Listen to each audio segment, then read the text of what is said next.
I had already had a few things that had happened in the past. And then I'm facing these charges. I just lost two of my best friends. And I just got to this place where I was like, this is it, you know? I remember like sitting in the back of the police car and just being like, this situation, this is like, I just had this huge flashback of like every time I had gotten in trouble that led me to this point, and like just started to be like, I can't believe I put myself here, you know, like this isn't where I should be. Welcome to the Powerful One podcast with your host, Tommy Parker. This college dropout turned entrepreneur and high performance coach created Powerful One with the mission of sharing the stories of individuals who have divided from conformity and redefined success in their own terms. Join us as we dive into the incredible stories and journeys of becoming truly powerful. Welcome to the Powerful One podcast, everybody. I am your host, Tommy Parker, and in today's episode, I am joined with Mike Anderson.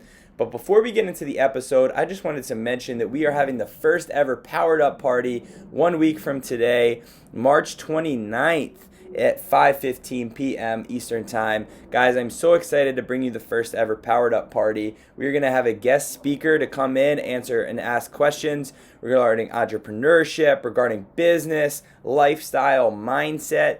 It's going to be amazing. We're going to have a Q&A style format. We're going to be able to share ideas. We're going to be able to collaborate, build a network, and also have some pretty awesome giveaways as well.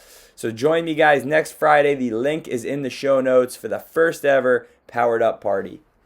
But now, without further ado, let me introduce my guest today, Mike Anderson.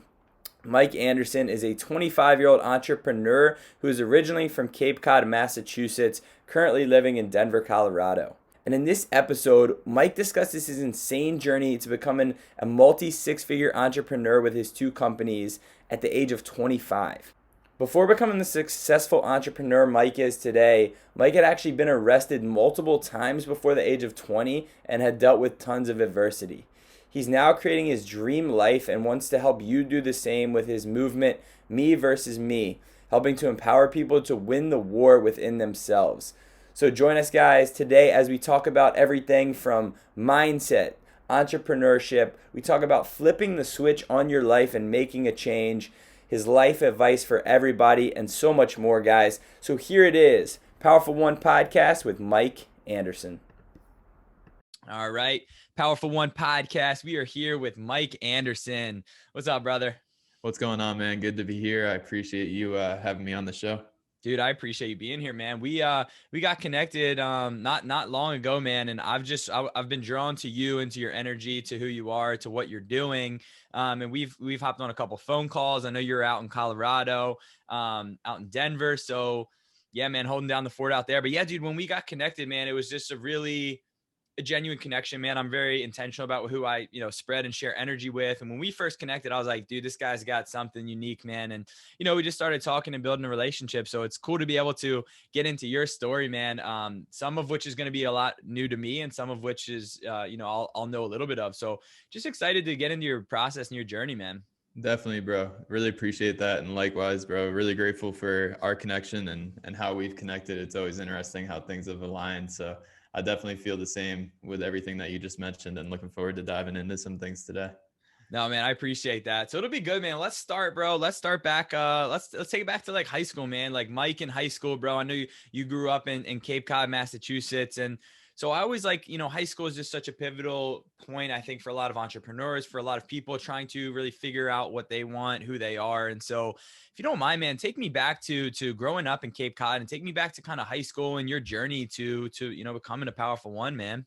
Yeah, for sure. So it's always interesting to dive back into that time for me, because I agree with you that that's like the most pivotal part of growth in life. I feel like is that high school period, because there's a lot of things that derive from that time period. It's like when you're starting to become a man or like a young adult, right? So like during that time period, there's a lot of things that happen. And for me, it's interesting because going into high school, I was a 3-sport athlete. So I was always well known where I'm from as an athlete and just as one of those like jock dudes, but not the Brock jock that like kicks around everybody, the nice jock, right? So like I always had that perception of me being that jock dude that just played sports and was a good guy. My mom worked in the school system, so like everybody knew my mom. That was kind of like my vibe growing up until high school. And then my freshman year, I actually went in with a couple of just like unknowns because my father had actually lost his job at the time. And with that transition, it took a lot for him to look for a job. And while he was looking for a job, I was looking into moving to all these different places. So there's a lot of like uncertainty heading into high school as a freshman. I didn't know where I was going to go to school. Ultimately, my parents ended up getting divorced around that same time and split up.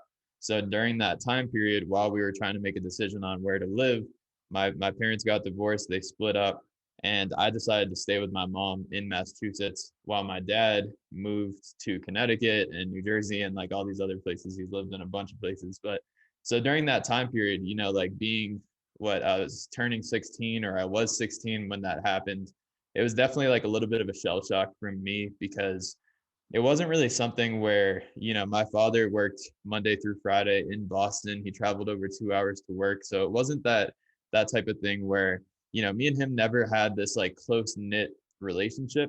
But at the same time, no matter what type of relationship you have, if you have something like that happen in your household, it definitely shakes things up. And for us, it led towards some negative things within my behavior as a individual in general. So throughout high school, there was like money situations within that whole debacle of getting divorced and all these things. So like financials became kind of an issue on my mom's side. So me living with my mom, I felt like I had a lot of responsibility to help out. So I started working at a young age, which also led to me just like getting to this point where I was constantly working these full-time jobs and just like I felt like I was never going to get out of the hole that I was in. So with that being said, like I started to just get into some negative behavior, started to get into the wrong crowds, started to get into, you know, drugs and just like this way of life that wasn't me. And it's not like where I come from, but I started to lean towards it because I kind of lacked this confidence. Like there was a piece of me that I felt like I was missing at the time. So during that time period, I just kind of led myself towards people that had this aura about them that was attractive. And for me, for some reason, it was that like adrenaline rush of getting in trouble. It was that adrenaline rush of being around like that energy. I don't know. For some reason, it like consumed my life when I got to be 17 years old. So by the time I was like 16, 17, I was involved in like things that I shouldn't have been involved in, getting in trouble, getting in the wrong groups.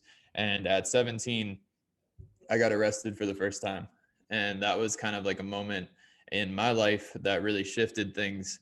And you would think that that's the moment that I really changed my life, but it wasn't. It was almost like the first step on that path towards like consistently following that path. So it was like I got the slap on the wrist and I got in trouble and this and that, but like it was only step one for me. I decided not to go to college. I decided to stay home because I started to have this negative perception of the people around me, right? Like everybody in my hometown now, instead of looking at me as the athlete, they were looking at me as the punk, as the person that got arrested. Like my junior year when I got arrested, I got suspended for 4 football games, and football was like the biggest sport in school, right? Like we were a huge football school. So that was like something where, the quarterback's parents told him that he couldn't hang out with me anymore, and I was a receiver, so we had a one-on-one relationship. Like there's a lot of things that happened with that one situation that led to me starting to become an outcast in a sense. Like I started to just have a lot of negative perceptions of my character because of that one situation. And I embraced it. Like I didn't change. I didn't say like, no, that's not me. I was just like, oh, all you guys are going to write me off. Cool. I'm just going to be worse. And like, sometimes that's just how we are when we're young, like we decide to go against what's right because we feel like we're kind of teamed up on, and that's what happened to me was like, I just had so many people that were like, don't hang out with Mike anymore. Mike's hanging out with the wrong people. He's going down the wrong path. And instead of proving them wrong, I decided to prove them right, which obviously isn't the right decision, right? Like I don't encourage it at all, but at the same time, it's everything that made me who I am today, you know? Dude, it's so powerful hearing you say that, man. It's literally like looking in a mirror, dude. I relate to you on such a deep level on a lot of this stuff, man. It's like, the same thing kind of was that athlete, but that nice kid could get along with everybody and kind of like seeked out my identity that way. And then, what's so interesting, man, is when you talk about like when I say we talk about the past, it's like there's this thing that we were lacking. And then so we try to like achieve that in another facet. So if, we're lacking an at-home family, like love dynamic, we're going to go seek, man. We want to like feel good. We want to feel happy. So we're going to go seek that. So just hearing the way that, you seek that out in terms of the wrong people, the wrong substances, the wrong things. And then really I like embodying the identity of now somebody who, like you said, like proving people right. Like now all of a sudden it's crazy. There's this pivot from athlete to kind of like screw up. Right. And you almost embody that to the point where you start like, you really embody it, man. Cause it's kind of what's pressed upon you. And so I just think that's so interesting, man. It goes to your identity. And, for some people, it's just like the really sad part is that becomes who they are the rest of their life, unless they have kind of that inflection point where they can really diverge from that. And I know a big one for you, man, was that move. And we've talked about this before, but kind of getting out of the environment you're in and the environment that's created that identity that you've attached to yourself. So I'm really curious, man, about some of those deep inflection points that kind of started to shift your identity and shifted the way you looked at yourself and the way other people looked at you. Yeah, for sure. So just like you said, dude, it's like it's hard to like really it's hard to be aware of the breaking point when the time comes. You know what I mean? Like I think there should have been a lot more breaking points until when mine happened, but everything happens for a reason and it was clearly a part of making me who I am. But with that being said, essentially what happened to me was I was pursuing this lifestyle. So I kind of got up until like senior year was when I stopped like telling the story. And then after that, I decided to not go to college, which led me to hang out with the same people, get in the same trouble. So I got arrested once when I was 17. And then from, 19 to 21, I got arrested another 3 times over the course of those next 3 years. So it was basically like a yearly annual thing for me at that point, right? Like I was just getting into trouble and like embracing it. And it was every time it felt like a breaking point, but it was hard to flip that switch. Like every time I came home, saw my mom's reaction, her disappointment in what had happened, because she didn't raise me to be like that. Like I had a good family. It was just something that I embraced. And, seeing that look, like you would think that the breaking point would flip then, but it really just led to the next. So what ultimately led to my breaking point where I was like, I need to change my life. There was 2 situations. So when I was 21, I lost 2 of my best friends in a car accident. And that really shifted a lot of my perspective because they were my 2 closest friends, my 2 closest people I've like ever had as far as Wow. like true friendships. And those 2 people, loved them to death. They were the best friends in the world. But at the same time, like I did embrace that identity when I was around them. And they didn't. It was this weird kind of like relationship where they weren't really a part of that lifestyle, but at the same time, I loved to be that person that was in the friends group. It was this weird kind of dynamic within that situation. But losing them was a huge shell shock on like my entire life. I spiraled before I got up for sure. Like things just got worse from there. Instead of like really living with them within me, instead I just decided to be worse, right? Like so I took another time where I got arrested a few months after they passed away, about 4 months after they passed away. And that was like the turning point for me, because when I got arrested, I was facing charges that could have led to 2 years in prison. And that was a situation that really hit me, because all the times I had gotten arrested before were all just like small things that led to, a slap on the wrist, or it got thrown out in court, things like this. And ultimately I never really got that punishment that made me flip the switch, So this time was very different because I had already had a few things that had happened in the past. And then I'm facing these charges. I just lost 2 of my best friends. And I just got to this place where I was like, this is it, I remember like sitting in the back of the police car and just being like, this situation, this is like, I just had this huge flashback of like every time I had gotten in trouble that led me to this point, and like just started to be like, I can't believe I put myself here, you know, like this isn't where I should be. Like I knew that I was always destined for more, which I think was always a reason why I pursued that lifestyle, was because I was trying to pursue more in the wrong ways, you know?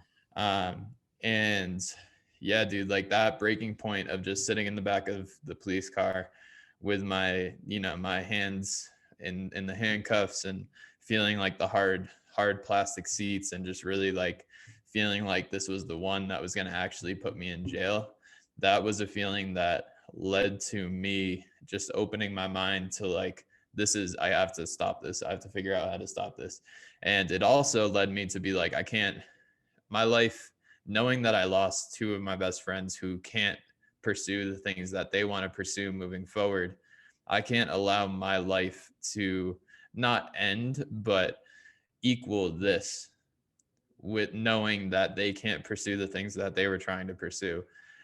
You know, the thought of like me putting myself in that position and them not even being able to like embrace the abundance of just 24 hours again was like really impactful for me, to just understand like I was being selfish, and the positions I put myself through were, and I always say that like the things I put myself through, because they were all my decisions, you know, and it's easy to look at that as retrospect, you know, look back and understand that those were my decisions. It's harder when the time actually comes to embody that way of thinking.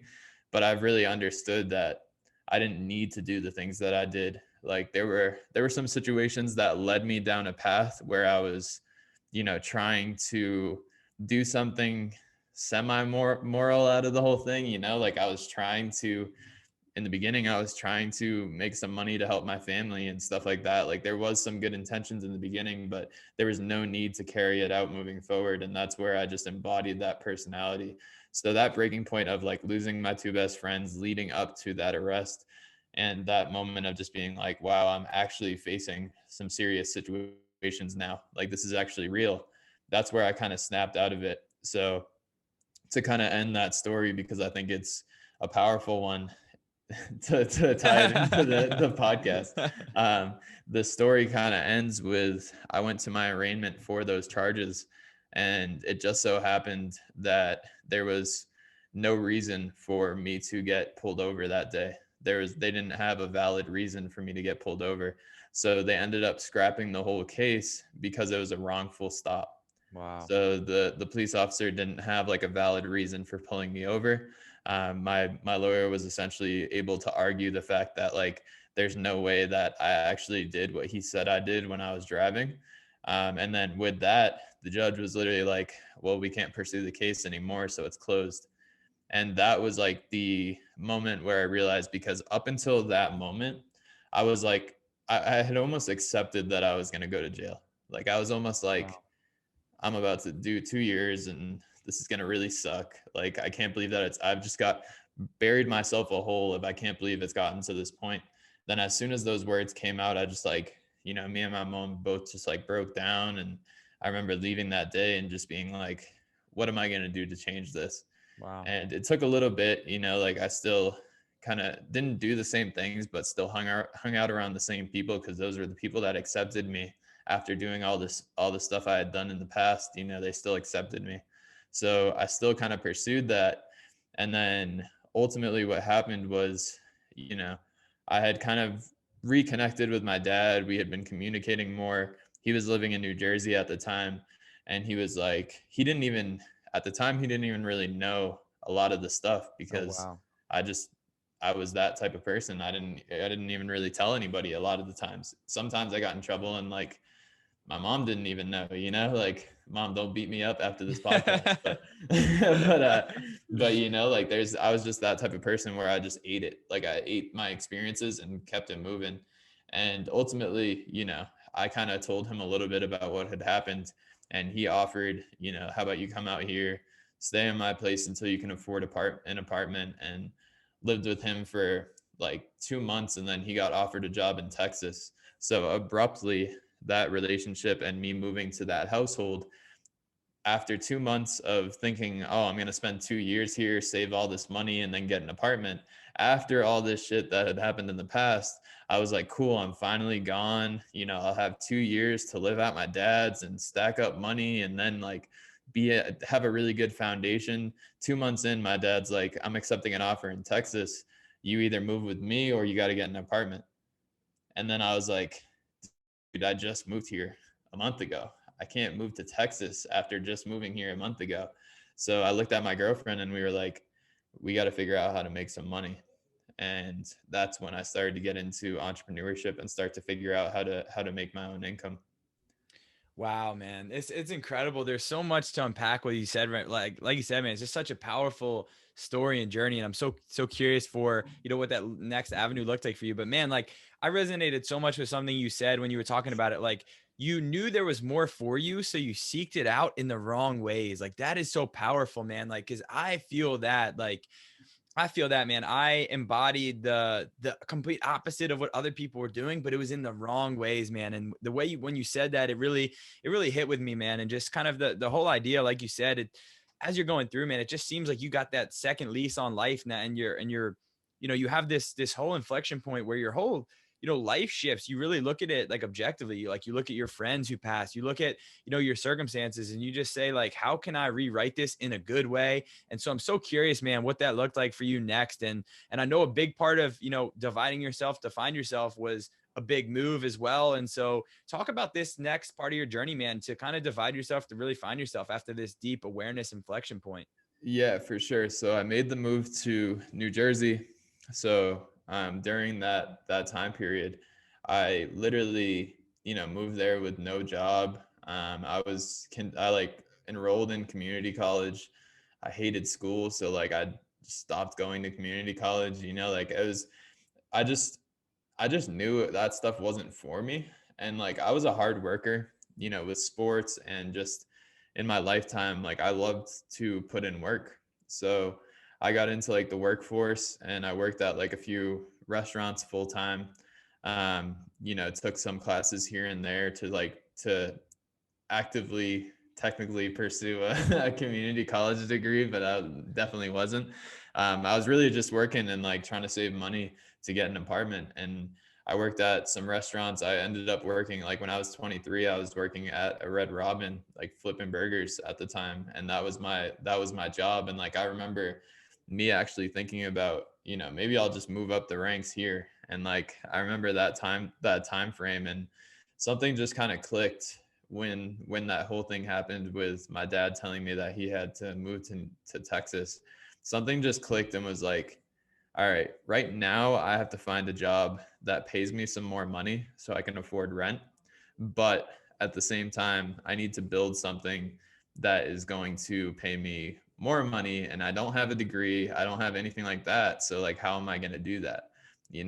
So it was really just this, like, I feel like my life has been, a lot of my past was like just consistently putting my back against the wall. And like putting my back against the wall has always put me in this position of high performance.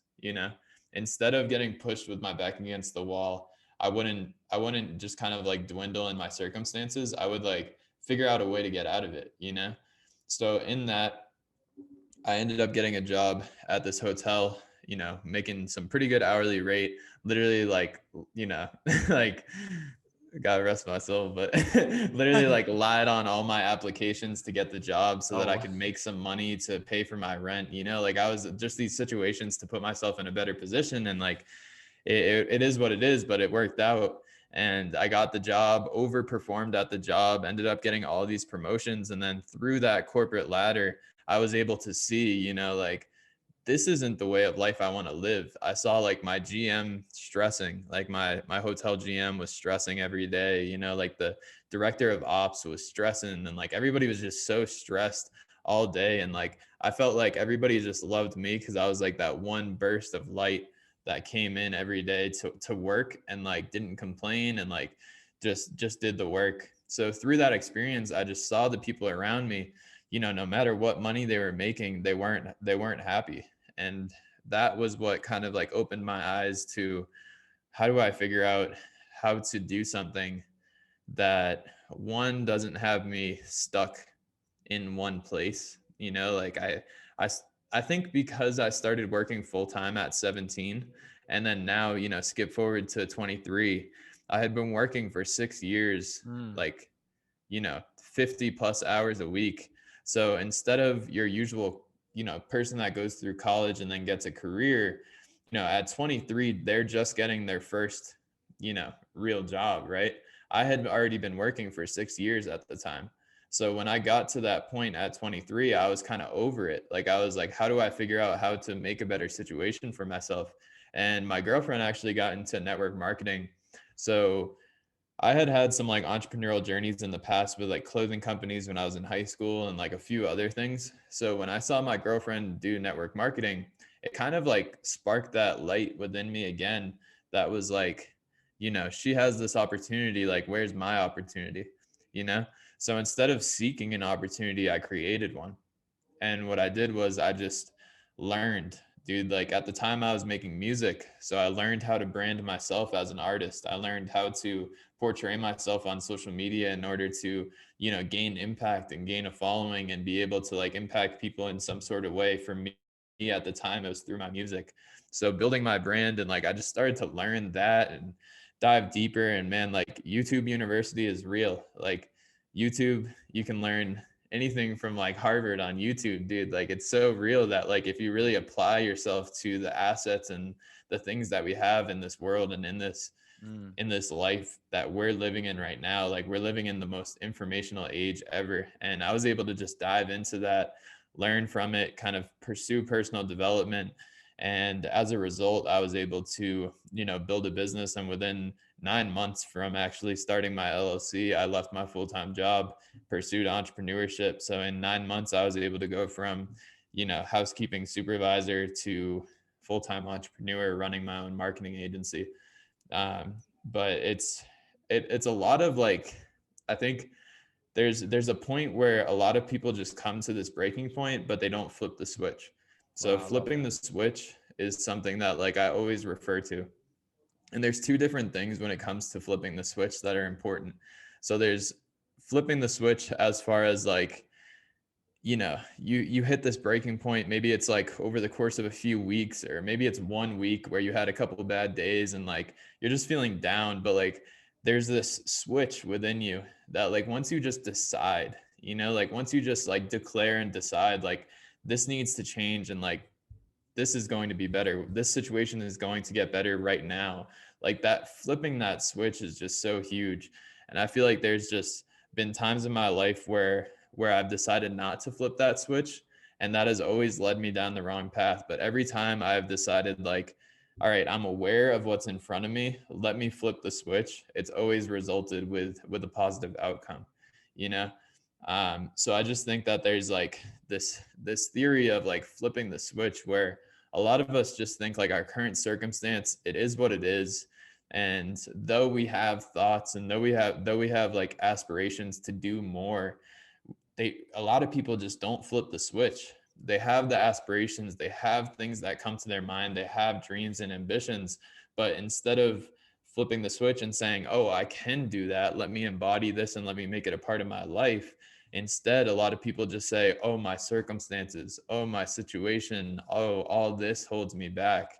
But in reality, dude, like the reason why I use that term flip the switch is because it's literally, when it comes down to it, at the principle, it's as easy as flipping a switch. It's just a lot of times we let a lot of things get in the way, you know.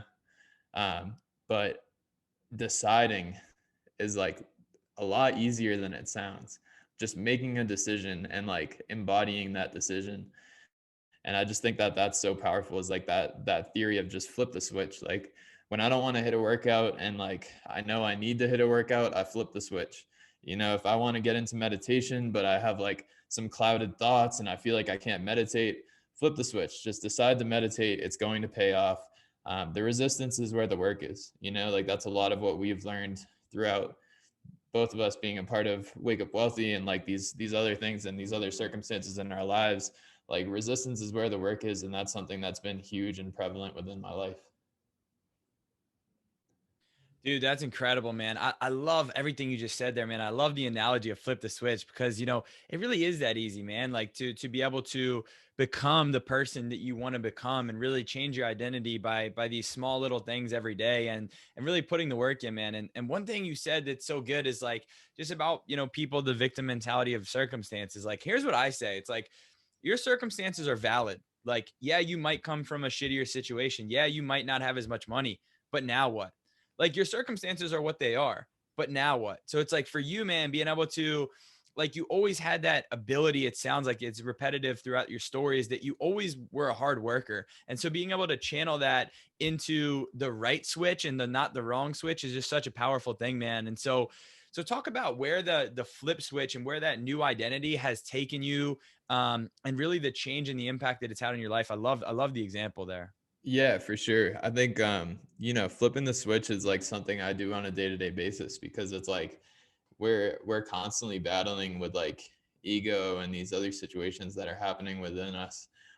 These other thoughts and people's opinions and all these different things. So like flipping the switch is on a day-to-day basis, but that main flip, that main decision to pursue a new life and to be better in all ways, like that's led me to so many blessings like throughout the past few years, just relationships, businesses. We've built 2 6-figure businesses in less than a few years. I've developed so many relationships with people. I've really like locked in my mindset and understanding who I am and the awareness within what I do on a day-to-day basis, the awareness of my emotions, emotional intelligence. Like I've just really dove into that whole side of things. I think it's so important to understand, like, don't lose the fact that when it comes to my story and whatnot, there's a lot of personal growth that had to happen in order for me to flip that switch. So, step number one for everybody out there is to seek, like, and that's knowledge, like whatever that means for you and the position that you're in. But like seeking knowledge for me and really just like locking in a morning routine and these different things that would set me up for success, it's just led to so much, bro. Like just a stronger, more fulfilled lifestyle where I'm in control of my businesses. I'm in control of my circumstances now, to a sense. Like I feel like I have that control though, where I'm like, it's really not control of my circumstances, but control of my emotions and understanding, my awareness and where I am. So it's just led to so much. Like I could go on and on about this whole journey and like how huge it's been and what it's come out to. Yeah, man, it's really good. I love kind of the notion I'm getting there is like you flip the switch on who you wanted to become, but then it was like a daily and weekly practice of like, hey, no, I got to flip the switch daily in this area of my life, in business and spirituality and mental and physical. And I really love the notion of like, you flip the general switch of knowing that you want to become somebody different, but then also it's like a daily thing. Like you got to flip the switches daily, like emotional intelligence, all these different things you were saying. I really love that notion, man, the flipping the switch.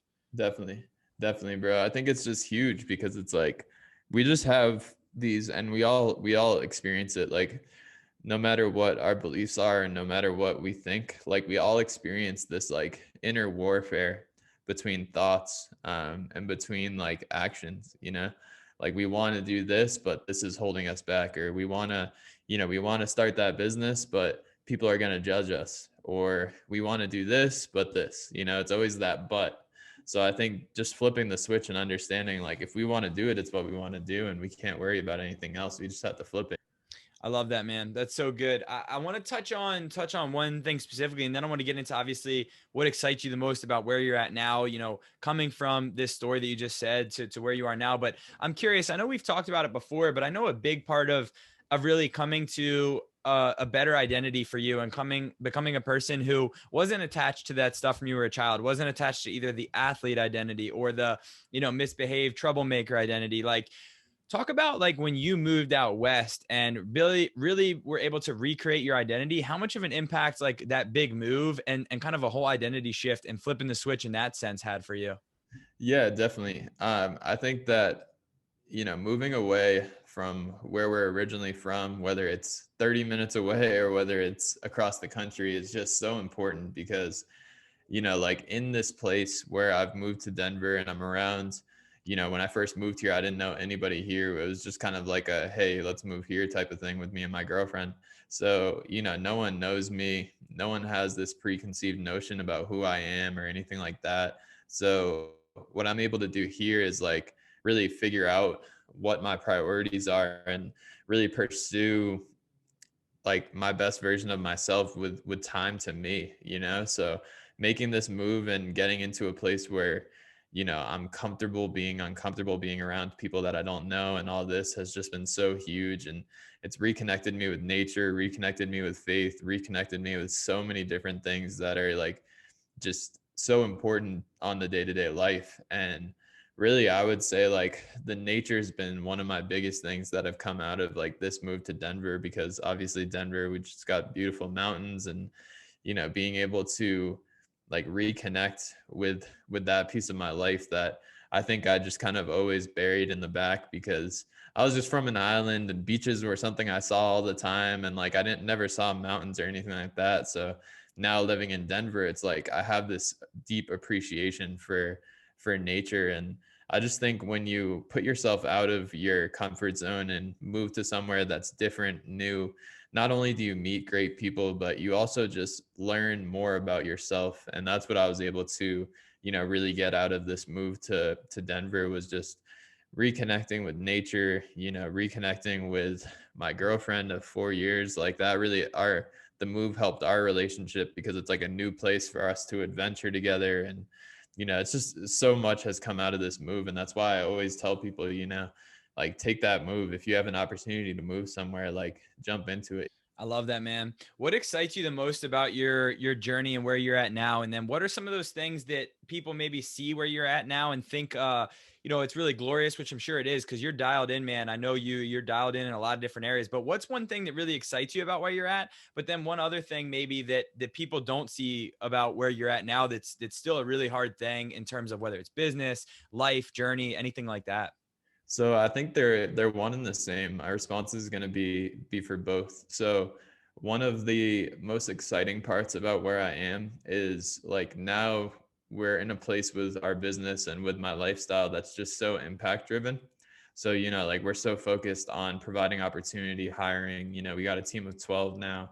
And it's been a huge blessing to like be able to get to this point where now I'm supplying opportunity. And instead of being that person that had to used to apply to jobs and stuff, like I'm reviewing applications and I'm hiring and I'm doing all these things. Like it's great to get to this point where it just, you're like, I'm directly responsible for people that are paying their bills and taking care of their family, so like that's a huge fulfillment thing with me, is like my team. Like that's one of my favorite things that I have, is building my team and like us having a really good relationship, building a culture. Like that's just been a beautiful thing. But the other side of it is I have 10 times more responsibility than I've ever had in my life. Yeah. Like I'm on the other side, I'm responsible for 12 people to get paid. I'm responsible for, a lot of like making sure these people are able to pay their bills, and like the business is coming through and they're able to get paid and they're able to, do the things that they want to do, get paid holidays off, stuff like that. So it's interesting because it's like flipping a coin, where on one side it's like it's such a blessing to have a team and to be able to build this culture and be like responsible of this and being a true leader. But on the other side of the coin, it's also a lot of responsibility. And I think a lot of people just don't realize that from the outside in. You just kind of see like, oh, he's an entrepreneur and like he does a little bit of this on the side, like whatever. But like in reality, there's 12 people I'm responsible for that are cutting their checks and making sure that they're taken care of and that they're happy and that they, have everything they need. So it's an interesting concept, but I think it was a good question to ask because it kind of relates to the both. Yeah, absolutely, man. No, that's an awesome answer, dude. I want to be respectful of your time, man, but I'm so curious, dude. Like, specifically speaking to people, man, who were at a spot that you were at, maybe they didn't know who they were hanging around the wrong people, or they were just really lost, man. Like, what's some advice that you can pour into people, man, that you've had throughout your amazing journey of life that you could just have to stick with people at the end of this amazing podcast, man? What would that piece of life advice be? Yeah, I think if you're at this point where you just like don't know how to change and like you're not really happy with the life that you're currently living, like it's as easy as, and I wish I did this back in the day, make a T-chart. On one side, what are the things that serve you? And on the other side, what are the things that don't serve you? Like literally look at that chart, stop doing the stuff that doesn't serve you and start focusing on the stuff that does. Like it's really that simple. And like I wish I understood that back in the day. Like I would have had so much more clarity.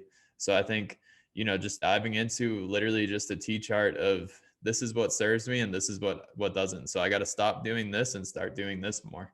Like it's likely that things like reading, things like personal development are going to be things that serve you. And, maybe hanging around the people that you're currently hanging around isn't serving you. Maybe, a certain habit isn't serving you. Like just get real with yourself. Like I think that's the true message in that kind of exercise is like put it on paper and stop doing the stuff that doesn't serve you.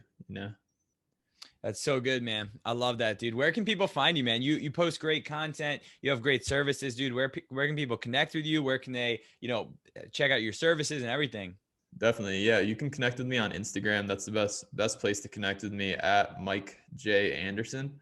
So at Mike J. Anderson on Instagram. And then I've got, a YouTube channel if you're into business and stuff like that. We've got a good amount of value content on there. So Mike Anderson on YouTube as well. Between those two, we can get connected, but feel free to shoot me a message on Instagram. I'm always open to connecting with anybody. So yeah, man, really grateful for the opportunity to share the story and appreciate the conversation we had. No, dude, this was powerful, man. I know this is going to hit with a lot of people, but yeah, guys, I'll link all Mike's stuff below, but yeah, go check him out, man. Dude, honored to have you on the podcast, brother. I appreciate you for being here. Likewise, bro. Appreciate you. Awesome. We out. Thank you guys so much for making it to the end. I really appreciate your support, not only for me, not only for Powerful One, but also all the guests on this platform, and just tuning in and being inspired and being powerful, man. So, thank you again if you watched this, and, excited for the future. Excited. It's been a great year for Powerful One. Excited for everything I have coming in the future, everything with the brand, everything with my personal brand, and just everything in general. So just want to thank you guys again, and be sure to, share this if it inspired you, if it felt powerful, if you connected with it, share it with your friends, share the platform. Please go, if you don't mind, go subscribe on YouTube, go write a review on iTunes. All that stuff really means a lot. Thank you guys again, and be sure to stay tuned because every week we're coming out with a new podcast episode. Stay locked into the page, guys. Thank you. Stay powerful.